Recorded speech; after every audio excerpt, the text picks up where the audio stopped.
મહીસાગરના સંતરામપુરમાં આદિવાસી સમાજનું શક્તિ પ્રદર્શન, માનગઢમાં ભીલ પ્રદેશ સંદેશ યાત્રા સંમેલનનું આયોજન, ભીલ પ્રદેશ સંદેશ ગામે ગામ પહોંચાડવાને લઈને સંમેલન, માનગઢ હિલ શહીદ સ્મારક પાસે આદિવાસી સમાજના લોકો એકત્ર થયા, ગુજરાત સહિત રાજસ્થાન, મધ્યપ્રદેશ, મહારાષ્ટ્રથી આવ્યા છે લોકો ભીલ પ્રદેશ સંદેશ યાત્રા સંમેલનને લઈને અનેક તર્ક વિતર્ક છે. માનગઢ હત્યાકાંડમાં 1507 આદિવાસી શહીદોને પણ શ્રદ્ધાંજલિ અપાઈ.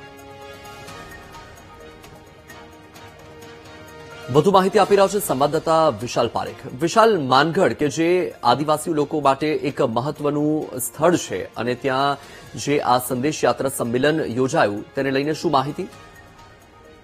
જી અસલ, ખાસ કરીને વાત કરવામાં આવે તો મહીસાગર જિલ્લાના જે સંતરામપુર તાલુકા છે માનગઢ ખાતે આદિવાસી આજે સમાજ એક ભેગો થયો હતો. ત્યાં એક સંમેલન યોજવામાં આવ્યું હતું. માનગઢ હિલ જે શહીદ સ્મારક છે ત્યાં મોટી સંખ્યાની અંદર આદિવાસી સમાજના લોકો એકત્ર થયા હતા અને માનગઢ ખાતે આ ભીલ પ્રદેશ સંદેશ યાત્રાનું જે સંમેલન છે જેને લઈને આ ભેગા થયા હતા. રાજસ્થાન, મધ્યપ્રદેશ અને ગુજરાતના ત્રિભેટે કહી શકાય ત્યાં આ મોટી સંખ્યામાં આદિવાસી લોકો ભેગા થયા હતા અને જે ભીલ પ્રદેશ સંદેશ અને ગામે ગામ પહોંચાડવા માટે આ સંમેલન કરવામાં આવ્યું હોવાની વિગતો સામે આવી છે. કહી શકાય કે આ જે માનગઢ હિલ છે ત્યાં 1507 જેટલા જે આદિવાસી સુરમાઓ છે તેઓએ શહાદત વરી હતી, તેમને શ્રદ્ધાંજલિ પણ આપવામાં આવશે.